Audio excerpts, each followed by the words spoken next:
throw us in mid conversation. I wasn't thinking just now. Yeah. Hey, tell me if you can hear my music when I turn noise suppression off. Okay.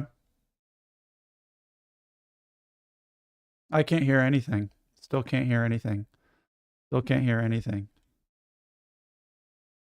Anyway, so what I was saying before, I fell into this like manosphere on YouTube this week of guys that are just actively against the basically women, just actively against.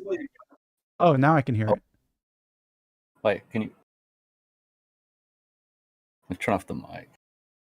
The trouble, not the trouble, but the interesting thing is like it's interesting to listen to. Like this one guy particularly, what's his name? Dad mode and dark mode. What made me click it was the video says, the thumbnail says, "I notice everything," and then the title is, "What 10 years of extreme isolation did to my consciousness, did to my mind." So I was like, oh shit, 10 years of extreme isolation. I'm curious, what is this? Turns out he just spent 10 years in family court and he felt alone the whole time. And so now he hates women. Or like he thinks they're like against us or something. And I can definitely hear that. Okay, can you hear it clearly?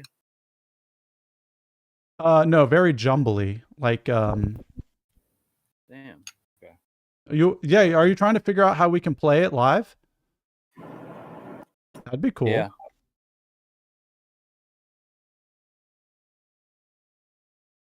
Can't get it out yet. Well, I can understand. No, damn it.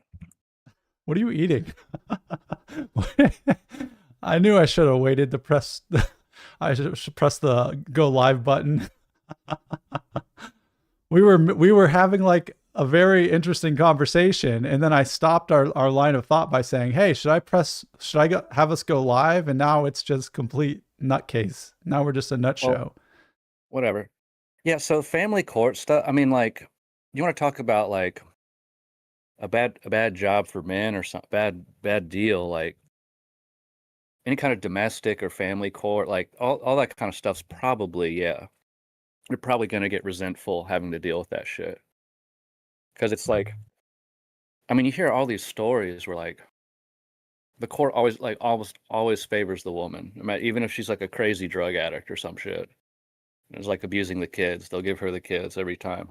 But that's what's troubling to me, because I was listening to this guy and I've heard those stories too, but I've also heard stories of people that are like somewhat reasonable and not overly emotional or overly like this needs to happen every time they step into court. I've heard other sides of it. And it's just so troublesome if you lump everything as being this narrative that it's not everyone's experience, but like it's a problem for sure. It's definitely a problem. It's not a problem everyone experiences, but like if you're experiencing that, like that's a problem for sure. If you're experiencing that? Oh yeah, you're absolutely powerless. Everyone's taking the lady's side. Oh yeah, that's tough. Yeah, and then you're getting conflicting advice from different lawyers and litigations and what to say and what not to say. Yeah, I mean, I don't want to lessen the plight that this gentleman has gone through. I just, once it turns into like a belief system and you're advocating for they're advocating for an adjustment of what they're claiming seems to be the new social hierarchy in relationship to women. And it's absurd. You don't need to go all the way there. You don't need to, like you said, all Jews are bad, right? Like that's the extreme version. It's generalizations. Yeah, like that's one of my favorite taglines. Cut it and clip it. Yeah. It's not okay. Yeah, like I said, all Jews are bad. No, but that was an example. That is an example of how any ideology take it to the extreme, especially when you're dealing with if you're blaming a group for the ills of the world or the country or men or whatever, yeah, Yeah, and let's just go right back to, Nazi you know, Germany. Yeah, it's to say yeah, it's by saying the left is the problem or the right is the problem or whatever you want to say. It's your an extreme point of view that is not helpful. it's Nazi Germany. This group's the problem. If we could like, I'm sure there are probably millions of Republicans that think if we could just like deport or imprison all the Democrats, the country would get better or something, and they'd be willing to do so. And they own a lot of guns because they're prepared to do so. But they're also definitely extreme left people who would like be willing to like vandalize and destroy property and hurt people in the name of equality, which is really absurd. Like, you want to talk about an absurd ideology, the far left. I'm sorry, that one is, Well, the far left is the new far right. It's it's just a circle, flipped. so it all joins Yeah. back into What, itself what eventually. I mean, but that's why, you know, I would say this why I like what we talk about on this show is because what is that? It's concepts, it's the mind attempting to organize a view of reality that is not helpful. And if It you protects the individual's feeling of control and security. Good morning, When people Bird. try to drive what? I was just Good saying morning. good morning to Bird. He said, hello, what are we doing today? Same thing we do every day, Bird. Try to take over the World. try to improve the world, Oh, one that's bad idea at a time. let's talk about this. So I started going back to well, actually before that. I titled today's episode The Message That You Sent Me This Week. Let's start there. Where did you come up with that? Where you wrote it? You were just sitting and you wrote the sentence? This seems to happen a Well, lot. The sentence yeah. was, let me read it and then tell me. The sentence was, today's solution is tomorrow's problem. Yeah, so it's funny because it occurred to me in a totally non-philosophical context. I was reading about in North Carolina, they're doing some kind of water filtration project uh, to keep, I guess, runoff chemicals and stuff out of the drinking water. Um, and it just feels like it's always moving down. Um, and I read something about like they're, trying to get these solutions in place to meet EPA set timelines or something. Um, and I had the thought like, okay, it could be a great idea to put these filtration systems in, but now we've got this arbitrary EPA timeline. Then when people have got this like government timeline to meet, the solution's not going to be as good as it could. They're going to be cutting corners and rushing some things just to meet the timeline. That's just how things are built. That's how all products are built. Like when I was a software developer, it's like, you know, you literally can't build the best app because the product team, the higher up, is pushing these timelines that are totally unrelated to um, realistic development goals timelines. So like, it's that when the game sucks, it's because it came out 2 years early. Every time, and then they have to spend 2 years developing it while it's live. Anyway, so I was thinking about it. So today's solution to the water filtration systems is tomorrow's problem. In 20 years or whatever, we've got to fix the systems that are breaking down because they weren't engineered as good as they could have been. Right, that's just infrastructure in general. Like we're fixing the if you own a house and you're doing any kind of renovation or remodel, invariably the contractor opens up the wall and there's like a problem because the people who built the house or in the past they did something non-standard that kind of screws up the process. And they're like, well, and then everyone stands around like, well, why the hell did they put the pipe through this way instead of this way? like it's supposed to be? And the answer is because 20 years ago, that was the best they could do to solve a problem. There was an issue they were solving by moving the pipe a different way. So at the time, that was a solution. Sure. 20 years later, it's a problem everyone's got to fix and costs a lot of money. So that's where that comes from. Like everything you're doing today, every problem you're trying to solve is, in a way, it's like creating entropy and debt for the future. So But yeah, in a philosophical context, I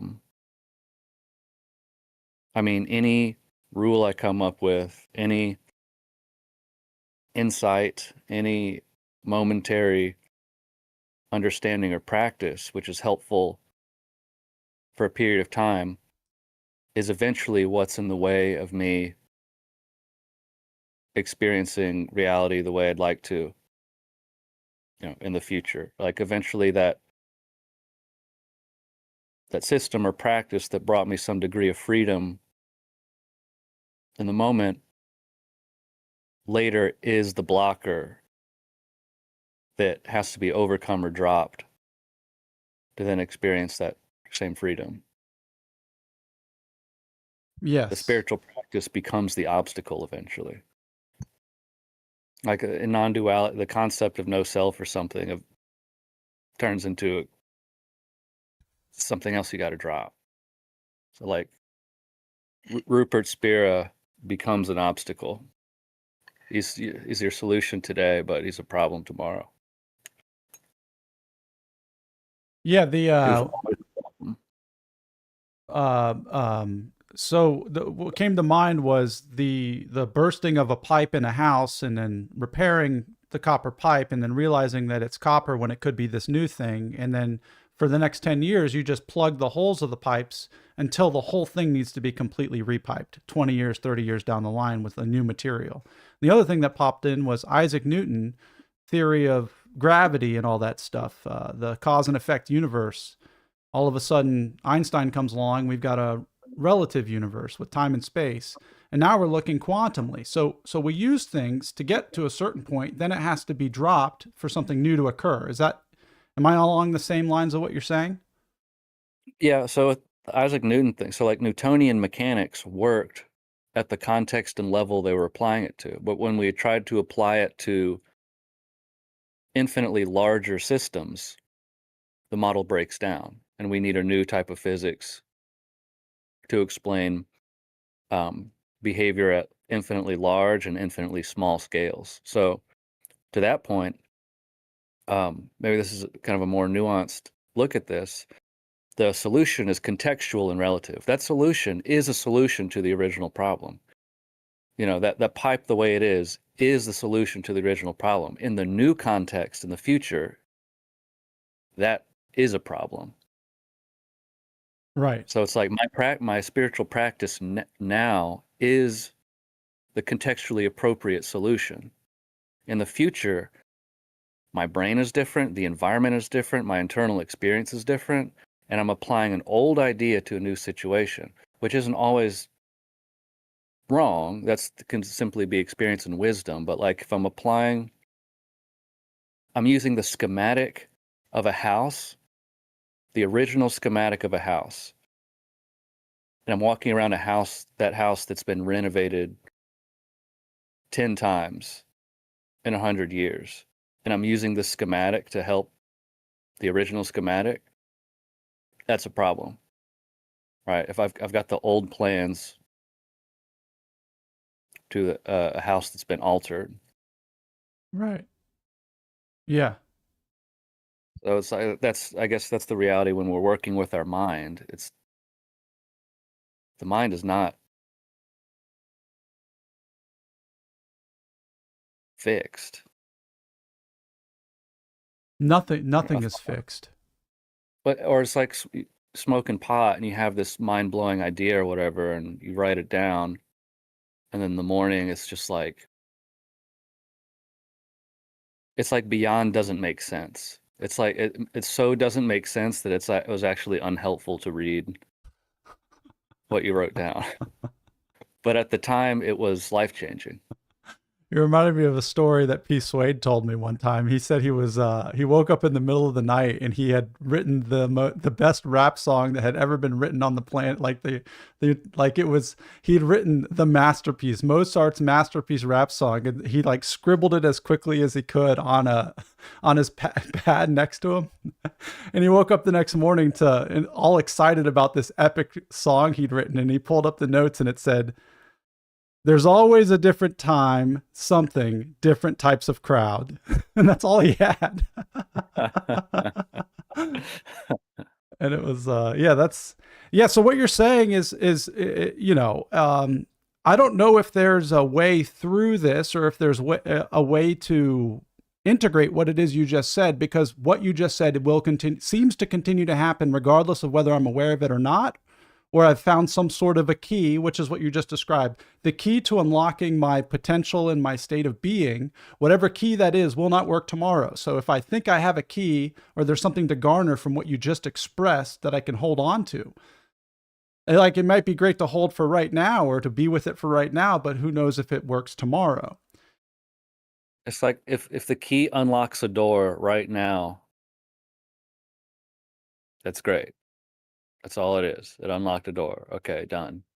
But it's like carrying around the key and you keep trying it in like all these different doors or whatever, because it opened that door back there and you're in this mansion of infinite rooms, which is your mind. So I'm just going to keep trying the same key in every door I come to, and there's a million doors. So is it true to say that there's nothing really to lose but your mind? And the fact that you can't lose it, though, it's not something that you can figure out how to get rid of. But the absence of thought, the absence of a conceptualization of what is or isn't working in my own life is the problem. I don't think you have to lose your mind. I think you have to know your mind. I'd say the only thing to know is your mind. Um, yeah. How Why do I so? have to lose it?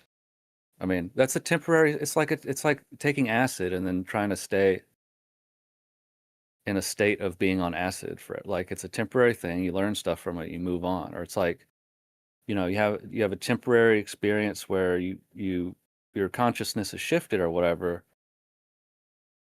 Then we think, oh, that's the state I'm supposed to be in, and I want to be like that all the time. No, that's just like feeling an emotion. An emotion comes and goes. It shows you or teaches you something or whatever. But we're always trying to stay in. We're trying to, babysit our experience and make, I want that experience all the time. I want this experience never. But that's literally not how being alive operates. The mind isn't supposed to stay in a static state. So when you say you just need to know your mind, you mean know the mechanics at play? Is that what you're saying? Yeah, just because that's where I'm at right now. But actually, that's more or less been the journey I've been on for a long time. Just my understanding of know my mind is evolving. Yeah, But yeah, because no, I mean, yeah. well, there's two parts to it. It's because you, I guess what we're talking about is well-being, and for a state of well-being, you have to know your person. You have to know how you operate. You have to know what you're interested in, what troubles you, and then be willing to examine those things. If you're driving a car and you know you'll be driving this car for 100 years, it behooves you to know how it works very well, very intimately.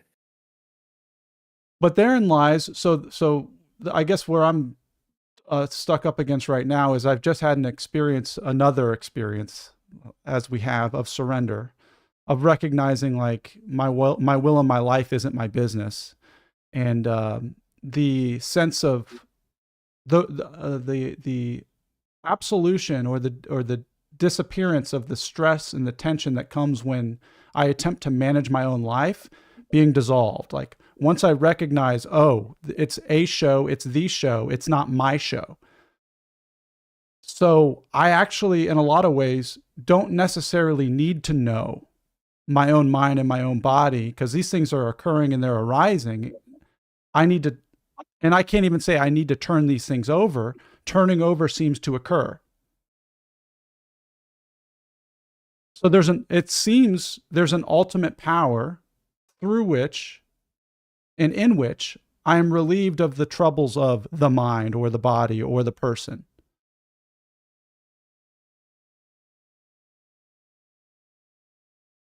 Whether or not I can be awake to that or aware of that or acknowledge it, I mean, it happened last week. Who knows when it'll need to happen again? You know what I mean? Like those moments of hitting your knees, the moments of saying, I can't, you can. Yeah. I mean, I think it's just kind of a coping mechanism, really. Then then what explains the complete shift in a state of being? So it happened to me last week. All of a sudden, I'm in meetings again. All of a sudden, I'm texting people nice things to say when a week before the idea of texting anyone was unbearable. All of a sudden, I'm waking up excited to sit, not thinking about what needs to happen that day. All of a sudden, people are asking me to sponsor them. Just all these other things start happening because of that occurrence. Yeah, it's a shift in attitude, perspective, and belief. Right. But it doesn't seem to be brought about by an understanding, a conceptual or intellectual understanding of the inner workings of my mind. It's experiential. Yeah.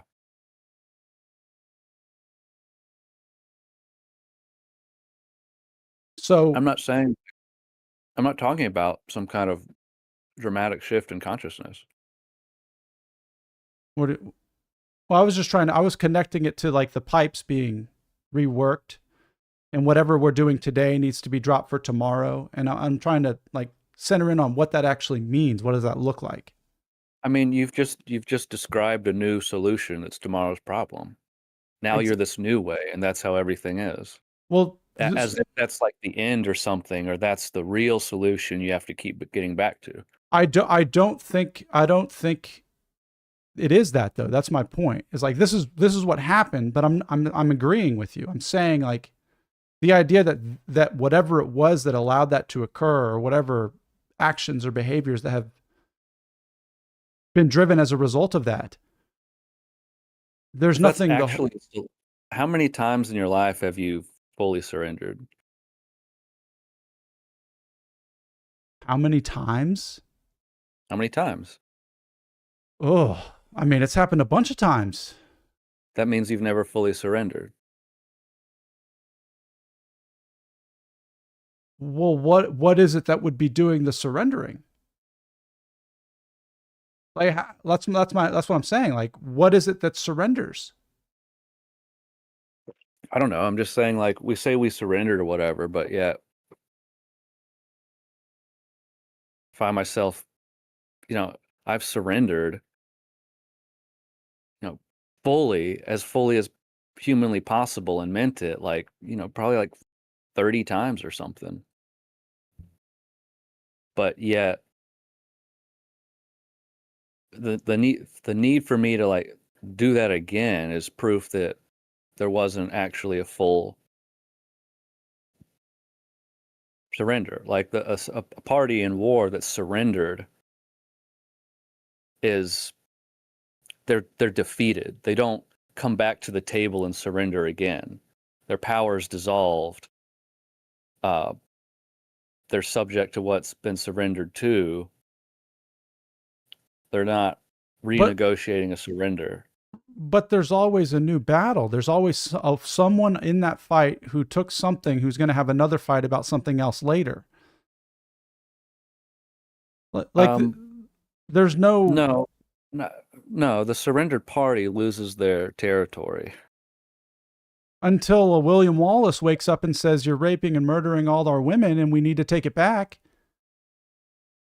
Okay, maybe this isn't a good metaphor or analogy.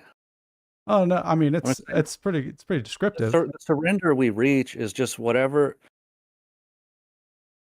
is needed, whatever shift is needed to like psychologically be free of the things that were plaguing me.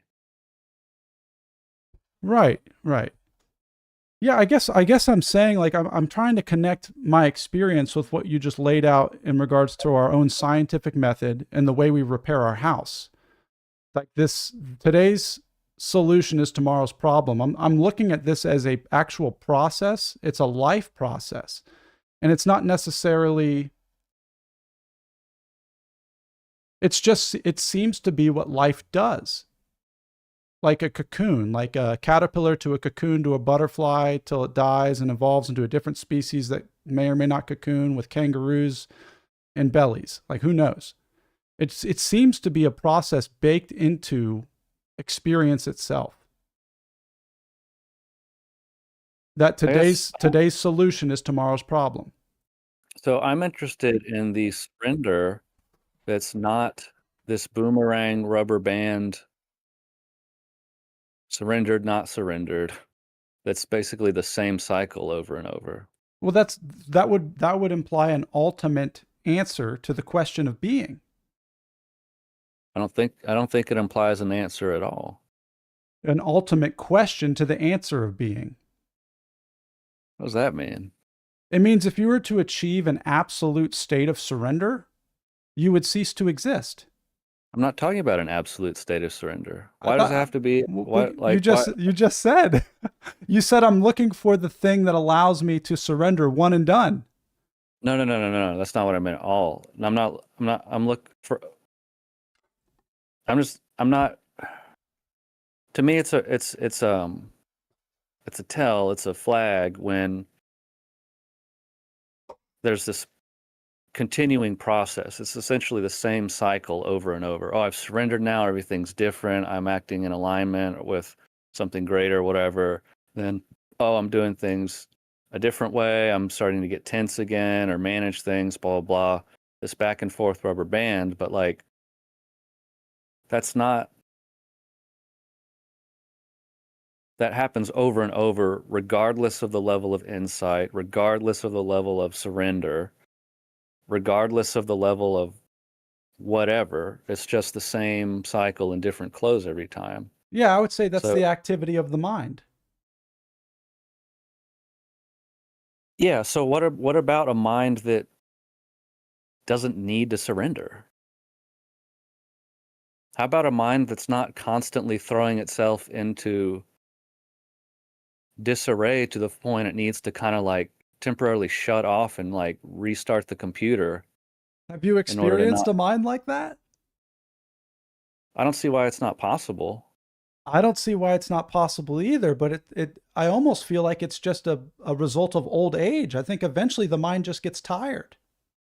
Well, I mean, so what I'm exploring now is that like it's not some kind of psychological shift or whatever, but like this somatic work, this therapy that I'm doing with this guy, like um, the internal family system stuff, like this is all stuff that never got addressed, never truly got expressed or looked at because I kept getting to escape from the work by experiencing these states of surrender where everything just magically gets better for a period of time.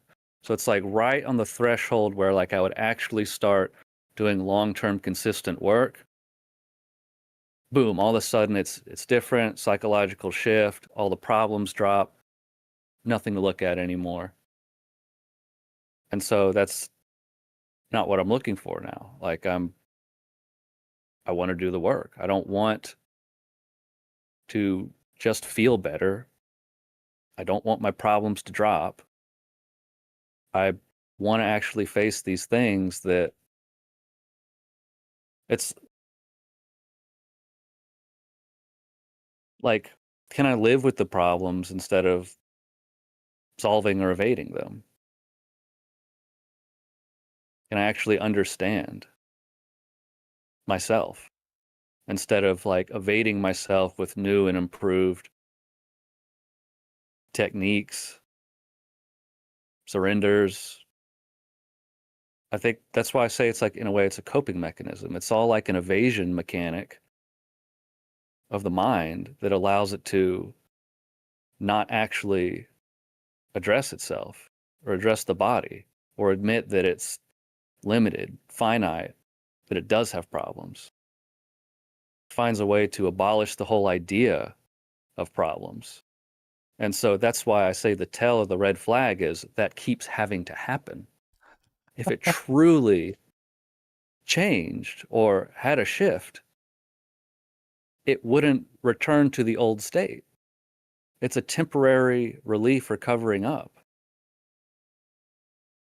as effective as it may be.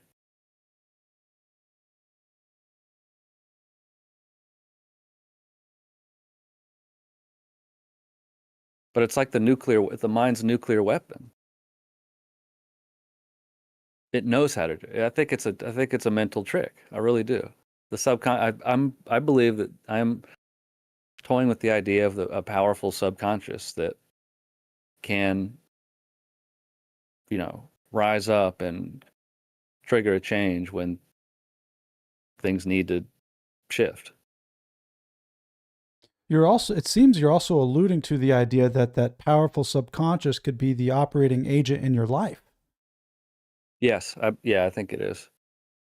So like when we are, it's, I guess when we are surrendered, like, I mean, something is operating your nervous system. Just because you don't feel a sense of conscious will or ego involved in what you're doing doesn't mean it's not your brain moving. It's just like that top level small conscious ego gets out of the way for a little bit, and like the greater system underneath can run without interference. So therefore without conflict or contradiction or as much of it. But it really just means you're in alignment with yourself without as much contradiction. Your capital case self, your big self, not your lowercase self, not the little self, the mind self, but the big self. Yeah, but there's only, so it's like, are we going to split ourselves into like different me's? Well, I that's what I've been playing around with the last week is like it's kind of necessary. You kind of have to. Like to recognize Adam and Adam's attributes and my proclivities, and then recognize the ultimate subconscious that you're describing as uh, being the space in which that appears, or through which that appears. Yeah, I mean, so like I don't want to separate it into me, not me, but it's just there's I think parts of me. Well, early on, I think, just in the context of like early recovery, early on, or just early therapy, or early learning how to grow past your own or recognize your own ego, it's important to recognize where me, my wants, my needs, my desires, my controls, to see that and recognize like, okay, that's me showing up in this, to be able to So see that. yeah, but I think early on we gain, it's a very primitive discernment ability. Say, to lump I, me, my into this one category, and then like this like greater unselfish will into another category. When really the I, me, my is differentiated. There's different parts of me that want different things. And I think that's what I'm exploring now. And what I'm really seeing the value in is being able to identify those different parts without having to sweep aside I, me, my. Um, totally. Because that's like, it's like a blind man beginning to receive his vision. At first, people are like, okay, anything, I don't know, you have a limited ability to differentiate colors and shapes. So you don't have the clarity to make, I don't know, it's like, okay, hey, blind man, just assume anything that looks orange is a tiger. All right. But like, so, and that works at first, but later is like he gains his ability to see. It's like, okay, well, some of that's actually a Fanta. Like, that's like a soda, not a tiger. Yeah. Yeah, yeah. Well, I So like mean, we don't. I think the I, me, my that we're talking about is attempting to grapple with or control the future. So like if you were to Some, ask some yourself, of it, what some of it, not all of the I, me, my I is know concerned with that. that's what I'm saying. I'm saying there's some nuance to this. Like Adam wants to play Final Fantasy 11 is an okay like it's not the problem, but Adam needs to make sure that Eli gets fed and all these things are ordered so I can sit in a chair to do what I actually want to do. That's a problem because I'm taking myself out of the actual experience of feeding my son or being present with him because there's some other destination this me is trying to get to that it thinks is preferable. Well, so that's, yeah, I would differentiate the one that wants to play video games from the part that wants to plan and organize in order to produce a result. So like there's the planning task oriented part. And so it's still a different, they're both parts. One's not more true than the other. But you can feel the energy activated in your body when you're trying to arrange your life to produce a desired outcome of peace and what I believe peace and satisfaction will be in the form of my chair playing Final Fantasy 11. It means I'm not experiencing that now in relationship with Eli. It's something I'm going to experience if I can organize and get everyone taken care of. Does that make Yeah. sense? Oh yeah. So Yeah. that feeling is, I think that's the differentiator, recognizing that, or if one is able to. So that's when I say like our core self is that discerner is really, I would say is wisdom. It's wisdom that recognizes these things, and then automatically the energy of the body moves in the wiser, not wiser direction, but is guided by wisdom. Like I That's see the ourselves. hope. That's the hope. But do you know I what it's? think Huh? what it happened. It's just that's you know I think that's just happened. That happens. It's not. That's how it is when there's not one of the parts being mistaken for the whole.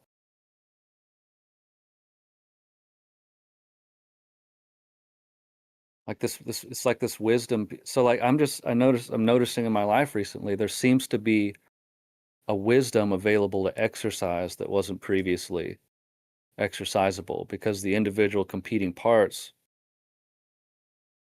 were too powerful and too confused with me. Like, All in your mind. yeah, it's all a mental thing. But once like the mind is able to attain some kind of clarity through an understanding of itself, I find wisdom is able to operate naturally. And so no special state required, no big shift required, no not much of any practice required. I mean, maybe the stuff I did up to this point is helpful, but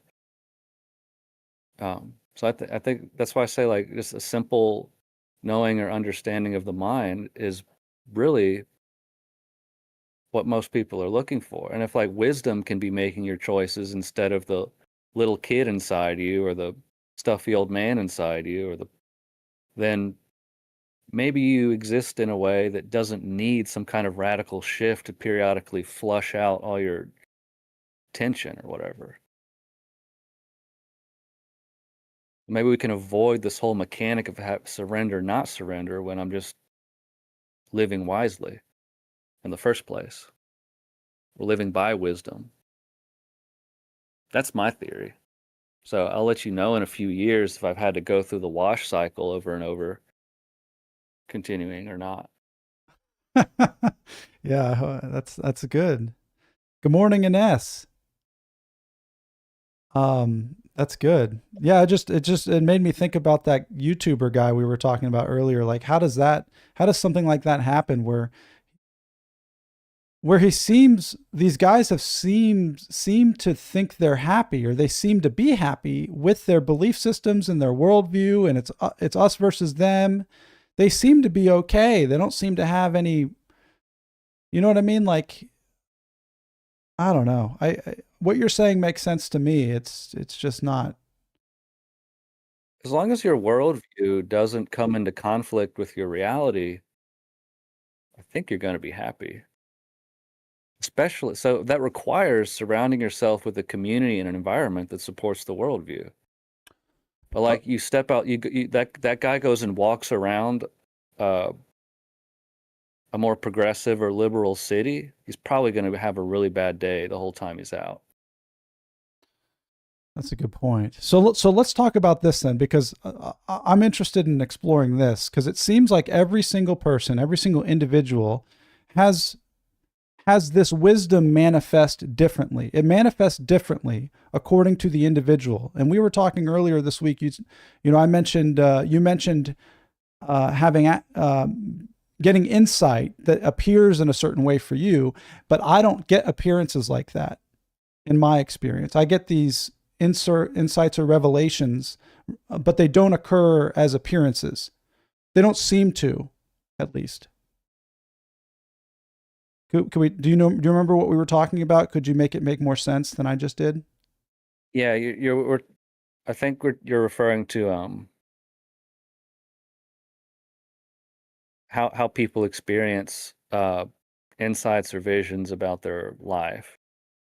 Yeah. For some, it might be a verbal thought. For me, I can kind of visualize the direction I'm moving in, certain like images that kind of invoke or embody a sense of how I want to be. Um, Yeah, stay there for 1 second because I want to. That's the point I want to talk about this because I do not experience that, but you do, and it's real. Let's talk about that. yeah, I mean, it would be like maybe it's similar to like music. When I'm making a song, I know what to do next. When I'm first starting with the song, I really am just doing random stuff until something pops out. I'll play with that for a little bit. Sometimes I'll make half a song, then come back to it and make a whole different song in 2 hours. But it's because I already had this like foundation of all the pieces set up. It's like the first song I make is like, I'm not loving it. It's more like a scaffold for me to come in later and knock out something new. But it's like I know what it is and what to do. But In regards I to your couldn't. life, this shows up as a thought, And with the music, not music, about your actual navigating your life. well, yeah, I would say like I kind of know, um,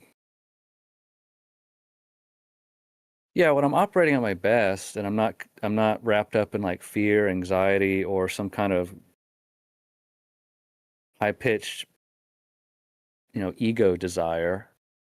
Um, I know what to do next when it's time to do it. It's hard for me to exist in that space because in the meantime, my mind will start getting antsy. It wants to do something now. It'll start making up stuff to do. But it's like spiritually, like I if I leave it all alone, it's like it's like my inner journey unfolds in sync with my physical reality. Like all of a sudden, for no reason, I'll pick a book off the shelf that's been there for years, flip to the middle of the book, and read a paragraph that's directly related to what I'm currently experiencing, even to the point it's expressing a thought I had earlier in the day or the previous day. And it's like, and then that kind of just that leads to the next step. And so it's like an unfolding journey where like the pieces fall into place by themselves. I just know what to do when it's time to do it. And I experienced that with, yeah, like the guy I'm working with now. maybe this is an example, but like I was looking for like a CBT therapist in person. What I found was this internal family systems EMDR person that only does virtual appointments. I don't like when I was talking to him on the phone, I realized this is exactly what I was actually looking for. And I don't know how I wound up with him when that he didn't even meet any of my search criteria. It was weird. That's some kind of unconscious thing. But anyway, like it's like the next shit. So like even at the vision of, and I have these visions of what I want in the future, um, that have been very consistent for a long time. Um, but what I'm realizing now is that, so like I have this, like I'm gonna live around San Francisco at some point. It's just gonna happen. But it's like because that persistent vision is there, automatically when it comes to life choices, there's gonna be movement towards that in some way, I guess. But what I'm realizing, it's not the specific place. It's kind of a resonant energy I'm drawn to. And so it's like, while I never planned to live in a mountain house in Brevard, it actually perfectly embodies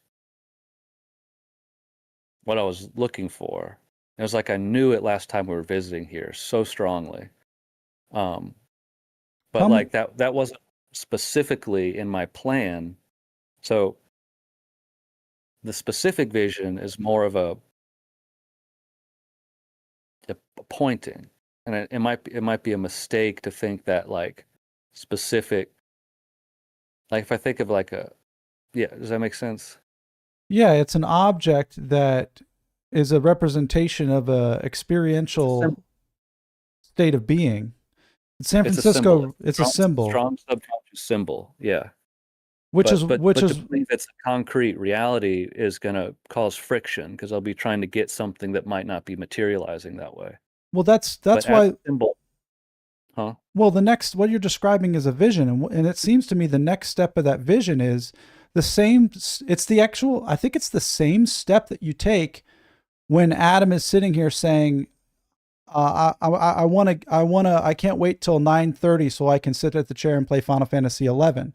You have to ask yourself, what is it that you want? What is that? What does Final Fantasy 11 in the chair represent? So you inquire as to, okay, there's a state of being.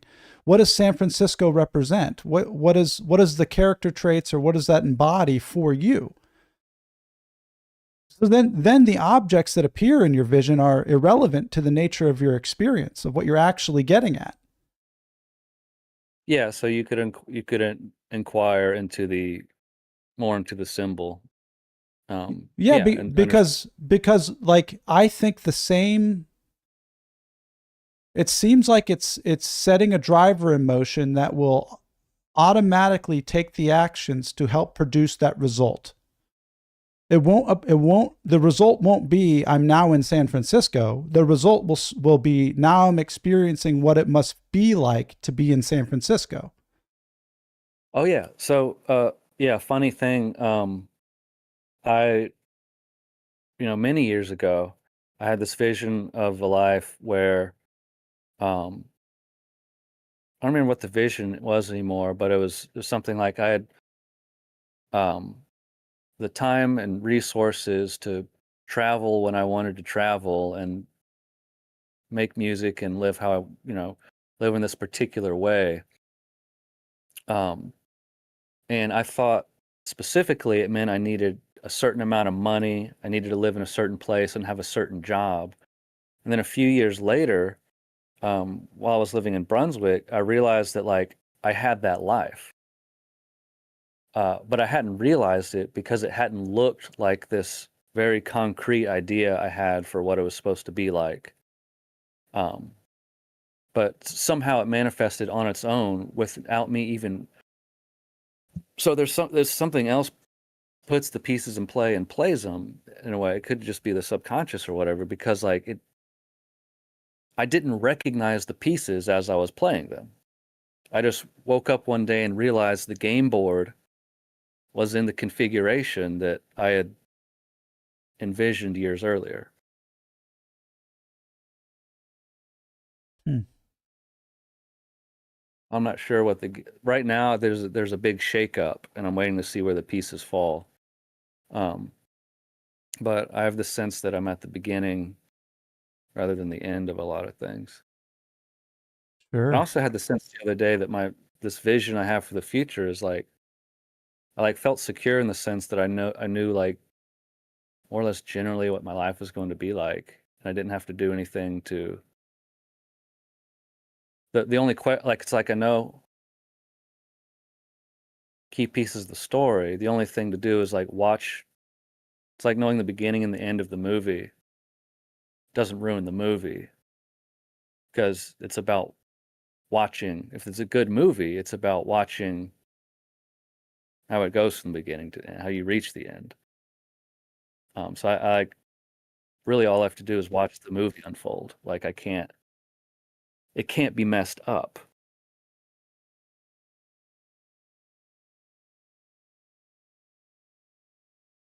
Hmm. I don't know if that's everyone. I mean, that's just like you're saying. This is just my experience. I don't know if everyone experiences stuff like that. It's kind of always been like that for me. Yeah. Yeah. I don't know. I don't know. I don't, yeah. But you're saying you have visions for your life. I've heard you describe them. Yeah, but for me, it's more mechanical. It's about the exercise of becoming. Like, I really see it as a practical exercise of orienting my aim appropriately. That's all it's for. It's just like drawing the bow back, like just looking beneath the hood and looking at the engine that, like, you start with the objects, but then you realize like there's an engine here that needs to be a type of engine that can that has the ability to create objects like that. So then I have to look at the engine. And so then to me, it's all mechanical. It's all like experiential. Like, what type of person do I want to be? What type of ways do I want to show up? And it really is like you described. I do it. I do the exercises because I think it sets the subconscious in a way to act in best interest of that I desired think reality. if the vision's true, like I think, like yeah, like a goal, kind of a lesson I return to a lot is like a when it comes to practical things, like maybe short, medium term goals. Like the goal is a direction to walk in. That's all. It's not a place to get to. It's just help. You got to walk. You're walking. You're going to be walking in a direction. The goal is to orient that direction. I, That's what a goal does. but I take mine to like the extreme depths of mysticism because I recognize in the act of exploring and inquiring into the type of person I'm interested in experiencing as myself, there's at the very root foundational level of it, there is truly nothing for me to do. But the process of writing and being uncomfortable and the uncomfortable moments and being honest and seeing all these things is what helps create that. So Objectively, there's nothing. Objectively, it's set. Subjectively, it seems there's a lot to do and choose. well, that's what I think is curious is like I can't really do a good job of describing this right now because I guess I'm thinking of the last two visions that I wrote and how they've changed and adapted and have become to realize themselves. But the results have been internal. I am now like the things that used to be so challenging to me, picking up poop on the floor, waking up at 6 a.m. to make sure Eli was ready for school so I could do an hour of computer work, getting things published, going to work and doing manual labor for 6 hours, going straight from work to jog, getting Eli from the bus. These things that used to feel like they were like momentous mountains in my life are no longer. It's just like I've been working on the sails or the rudders of the ship to the point where everything I just described is doing itself.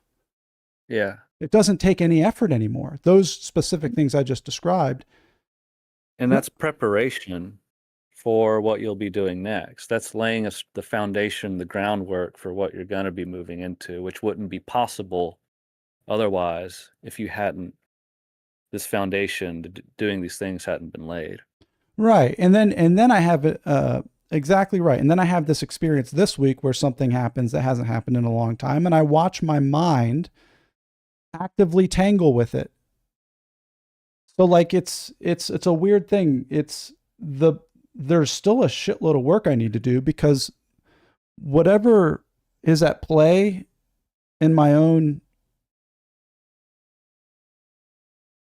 system, whatever thing that is interacting with the stimulation of its environments is still not completely surrendered. It's still grabbing onto things and attempting to hold on to things. It can't be surrendered.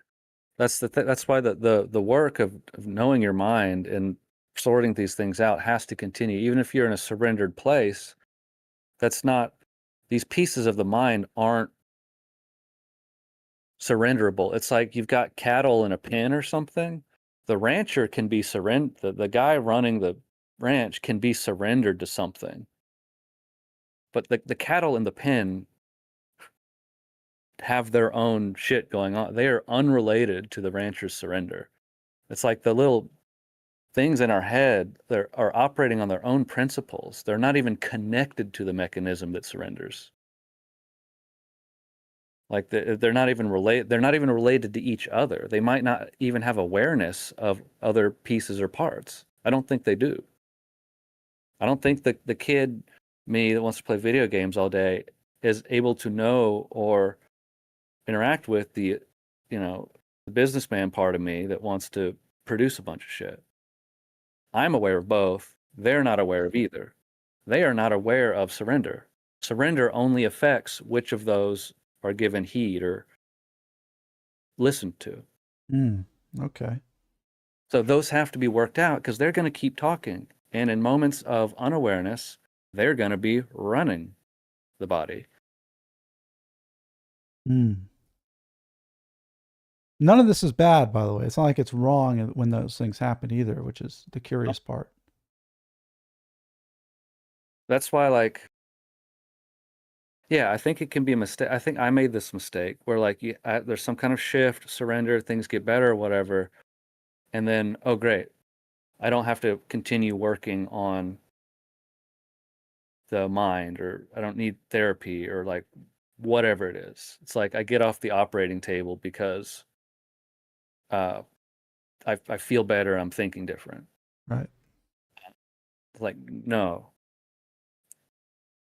Yeah. I guess that's bypassing. Maybe that's an example of it. It's unintentional. Yeah, and I think that's what's so interesting about this is like it really is. It applies. This key that you just described applies to you and me because I relate to it. It's my truth too right now, but it's not tomorrow. It's like you just said, today's solution is tomorrow's problem. Like I'm aware that I've never been consistent through the seasons of things that I claim to matter to me.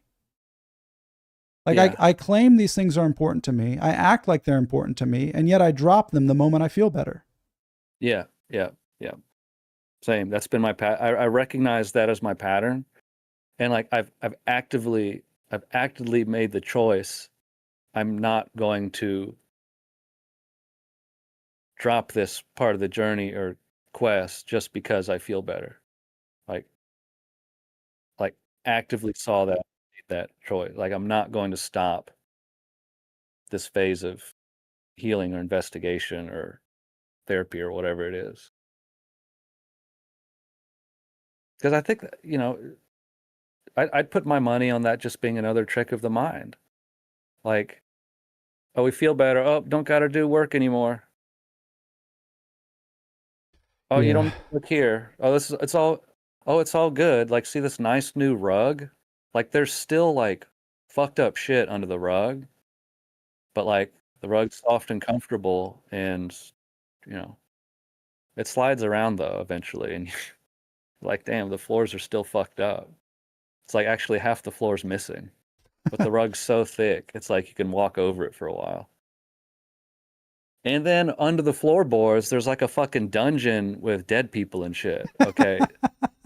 So like Yeah, like we you. haven't even gotten into the dungeon. We're still fixing the floorboards. Like I'm trying to like clean out the little cellar down there.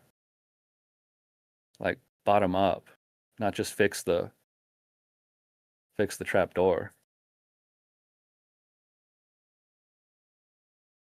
Because you're going to fall in that cellar periodically throughout your life. If it's not cleaned up, it's going to be fucked up when you do. No matter how spiritual you, no matter what state or whatever. Rupert Spear's going to wake up one day and be like, "Oh my God." He's just in the middle of a session. He's going to wake up and see all these people staring at him, listening to what he's saying. He's going to be like, "Oh my God." Unless he did the work in those 13 years with Francis, right? He stuck Which, to it for 13 years. so the thing about the non-duality is it sidesteps doing any kind of work. We There's don't no know work that. required.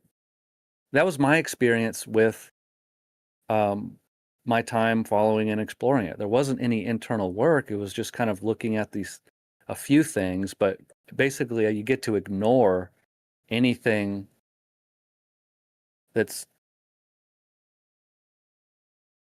ignore thoughts or I guess that's why it seems to be a spiritual system, not a practical development system. It's not like a practical personal growth system. It's a spiritual system. it's not spiritual either. It has nothing to do with spirituality. It's about one particular state of consciousness or perspective, and rushing straight there. It has nothing to do with acting or behaving or aligning with anything, which to me is spirituality. Spirituality requires humility and probably work. Uh, I think non-duality sidesteps and avoids that, which is it's the nuclear option. Fucking, instead of cleaning up the war-torn city, you just nuke it. No more city. A Neo Advaita nuke. Wow. Yeah, and then you can just stay. You can just stay there, I guess. Yeah. But I mean, I would propose you could say that about anything. You could say it about at the job you have, the meeting you regularly go to, the the interest you're in. Like you're in a guild in World of Warcraft. It's always been your guild, but then you know what I mean. It could be anything. It doesn't. It's not just non-duality. Your family, What, like, you're talking about staying somewhere? well, you're saying it just bypasses the work. I'm saying every anything can do that. It's not just non-duality. It's As long anything. as it's able to sufficiently cover up the cellar, the floorboards, like what we were saying. Like if you're in a situation that's provides enough relief in itself that you don't need to address the rotting foundation. I mean, you know what just came to mind? This is Who? stupid. I just had a vision of I just had a vision of like a 55-year-old dude collecting and painting Warhammer in his basement while his wife upstairs is dealing with laundry. And I'm going, that's non-duality. He's so into the Warhammer that he doesn't have to worry about the mess up above him, like in the house above him with kids that need to be fed and laundry that needs to be done. But then I also picture the guy that loves his Warhammer, but also loves going upstairs and helping cook dinner. Like I mean, everything's there's a going to be balance. levels of understanding there. I mean, like I can definitely see. Oh, yeah, there's no one here. There's no one. There's no one to. There's no one to do anything. And the wife's like, yeah, there's tons of shit to do around the house. You're like, who's bothered by it? Yeah, yeah, Who yeah. doesn't like the mess? Well, you can't stop the person from being a person. I can't stop me from being me. It's not possible. I tried. Yeah. You just become a new weird abstraction of a person. Yeah, yeah. And then that's a funny scene. Imagine Spyro waking up again with thousands of people in his audience looking at him and him going, "Wait a second. What have I done? How did I get here? What am I supposed to do now?" I mean, he that might have already happened, but he knows the language so well. He's just been keeping up the charade. Yeah, it's so funny. But Someone should make a there's no way we can know this though. Like we're just no. So movie idea. There's like a guru or something. He gathers a large following. Eventually, he's in like some compound or complex somewhere with huge people listening to speak 3 times a day, and he wakes up there and like has like an not unawakening, but like a reawakening and realizes like this is all nonsense. Like he's not enlightened or whatever, and he has to like keep up the charade or they'll like literally kill him or something like that. So it's like his internal struggle with like he has to figure out a way to dissolve the community without revealing that he's not actually enlightened. it reminds me of the life He's of like Brian. trying to escape the community, and they keep bringing him back like on a raised chair or But whatever on their shoulder. I would propose like that is why Jim Newman and Spyro are like that. I would imagine they've been through what you just described and they can't escape their own fate. So they've I just think so. accepted it. It's like what else are you gonna so also like okay, you don't do that, you go back to being a regular person. You're still Like willing if you're out, huh? like so their alternative is to go back to being a regular person where they're not special and no one knows them. But it's not even that. It's the alternative is actively taking control of your own life again. And if you're already in this like nice experience where people are bringing you Rolls Royces and paying you thousands of dollars to hear you talk 3 times a day, why would you actively, unless you're Krishnamurti and you saw what happened to him, he actively left and still got brought back. It's like you can't escape your own So fate. it's like to leave that too and to go back to a normal life or whatever, you'd also have to face the reality of the things you'd let fall apart because you didn't believe in whatever you needed to in order to take care of those things anymore. Like maybe a relationship failed or home life's not great or opportunities were missed or whatever. It's like you have to go back to a life that wasn't cared for. And like I think that would be difficult. It's like if you join, let's say you join a religious cult or something, you cut ties with your family, you destroy all your old stuff, you move out west or whatever, and then you want to leave that group. Well, you burned your life to the ground in kind of a fervor of new beliefs. And to leave that cult means you also have to face the fact that you actually destroyed a life that you realize was more true than the one you're living now. I don't think the reference points that we're using would experience anything like that. Because that's Potentially. well, that's assuming a person with free will and a story. Yeah, but that's like the Jim Newman or Rupert Spira waking up as a person with free will and a story again in the middle of a group. Like, But that's my point. Is like I don't think once you see there is no free will, it can happen again. Like once you know something that's fundamentally true, you can't forget it. You can't I don't, decide to well, believe something different. bullshit. No, insights, you can have all the insights you want, but they're all state dependent. At least in my case, I think. Like, in certain states, I know all these things to be true, and in another state of being, I experience choice and all that shit. Oh, I don't. I I've don't at all. yeah, for me, these are not permanent insight. I mean, I've seen all kinds of stuff to be true in the moment. But that's like today's problem. Today's solution is tomorrow's problem.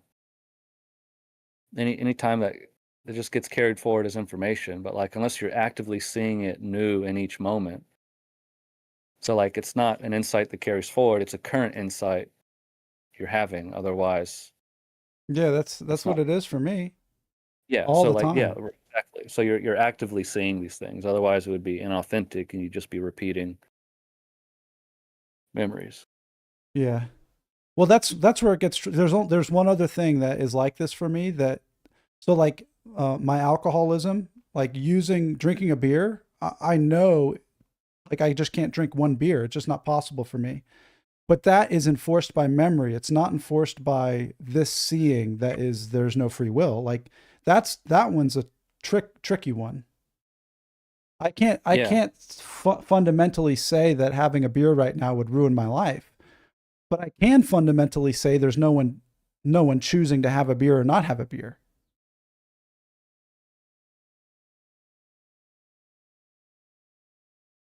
So the only way you know for sure is to gauge your reaction to nicotine because that's a similar addictive substance. Oh, then I mean even but like I see it happening, right?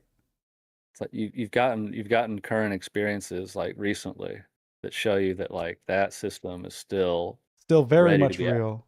Yeah. But like it's just a part of the brain. It doesn't matter. That's why I don't think it matters what kind of insights someone have. It's just activating a different part of the nervous system. There's the two parts that we were talking about. There's the foundational knowing, no free will. This is just understood for like this. It's the space in which I see from. Then there's Adam, that this body mind can't have alcohol. It's not a fundamental truth. It can't be like I wouldn't die on that hill. No, you can. It's just it would be an experience that there's a part of you that just doesn't want that experience. Yeah, yeah. It's had that experience enough times to know that it doesn't want it, which is So could like be there, called maturity or growth. It's not even. which is interesting because even in seeing that there's no one, there's still a recognition of a There's there's a someone. particular part that's powerful enough that you're listening to it. 100%. Yeah. That is necessary and important. That is valuable. To that part. Yeah. Well, to that part, yeah. But that's wisdom recognizing that part doesn't need to be discarded. Right. Yes, yes, yes. And that's where that's where you end up not needing It would be non-duality. the immature understanding where like, oh, now, oh, it doesn't matter. I'm going to go drink or something. But the wisdom, the mature piece recognizes that these parts are valid in context. So that's the movement from an immature understanding of something like non-duality to a maturing. It's like I Here's heard stories about like people at non-duality retreats destroying the furniture in their rooms because there's no one doing it.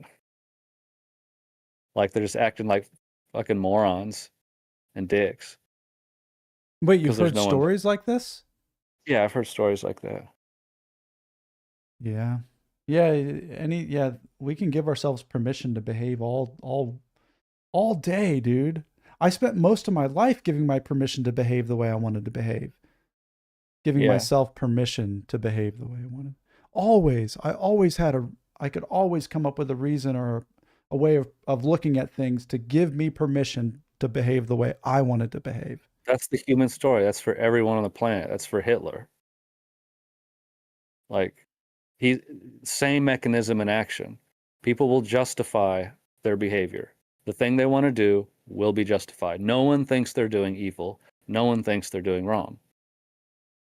That explains the all the bros on YouTube, the He-Man Woman Haters Club on YouTube. They think they're doing a good. Man, dude, we did it. We did it. We cracked the code. All right. What? Okay. Uh, That's it. Well, okay. We're at time anyway. I'm gonna run. okay, wait. Ines said something. He says, "Reed is right. Maya, mind, is too strong. Unconsciousness can take over anyone again. The animal within us is powerful." Yeah. So I agree with NS more and more. Um, when you're talking about like the rational human being or whatever, I think that's similar to what I'm seeing now about wisdom being we have the ability to grow into wisdom rather than these battling parts. Or kind of the other mistake is casting it all aside, you know. But that's the if the stove's hot, stop touching it. But then eventually, it makes sense to actually learn how the stove works, and not you can touch it when it's all like understanding when it's on and off, like why it's still on, like turn it or like actually turn the stove off, um, or like turning it on warm so it can heat water, like it's a tool. It's useful. It's not like a stove is this torture device in your living room that everyone has to stay away from. Like it's there for a reason. It's got a purpose and a use. But that's maybe taking the metaphor too far. No, no, that's a great metaphor because that's everything. But like the stuff in the A book is like great, but like more and more I see like I really think like this stuff applies to acute early recovery. These metaphors and analogies and ways of explaining things and like it's all they were in their first like 3 years when they wrote it. Like it's all it's like you can start the approach is like avoid the mind at all costs for the most part. We're going to do that through service and surrender and prayer. And the only yeah, never mind. I don't want to get into it. That's that's it. I'm gonna I'm gonna do something else now. How's the chat? How's the chat? I painted my fingernails yesterday. When Tracy was painting her fingernails, and I painted some of mine, just to I don't know, just they were fun colors. And then all yesterday, I was like disgusted every time I saw my fingernails, and like I was looking at myself in the mirror, and I was like touching my beard, and I saw like the beard juxtaposed with the fingernails. And I was like, this is fucked up. This is disgusting. Like a creature with a beard should not be wearing nail polish. Um, but that was my reaction to it. There's no judgment against people who like that, but like for me, I felt like I had violated my body. I was like, this is not me. It's been a really interesting experience, honestly. I was like, this is not me at all. That is interesting. I wonder if that's how transgenders feel in a man body. They're just like if they're a woman inside Oh, and they're just like this is not right. you know what? Maybe so. So I can have more understanding and compassion. Like, yeah, if that's the case, then that We did it sucks. Yeah, again. yeah. I'd chop my dick off too. Yeah, well, you're not chopping your fingernails off. No, I can just use acetone to remove the polish. And I guess you could use acetone to remove your genitalia too. Well, we did it. This was fun. This was enjoyable. I'm glad we're here. Um, and we'll be back. We'll do it again next week.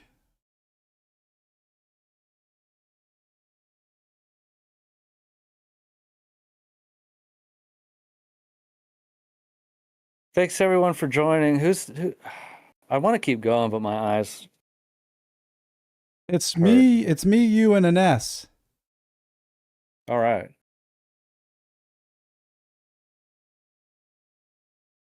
We dropped everyone else. Well, I can't. I can only see Iness's chats. Oh, Bennett's here. Hey, Bennett. Bennett S. Bennett skates. Glad to see you, Bennett. Yeah, so it's just us three or four. Me, you, Ennis, and Bennett. All right. The Four Musketeers.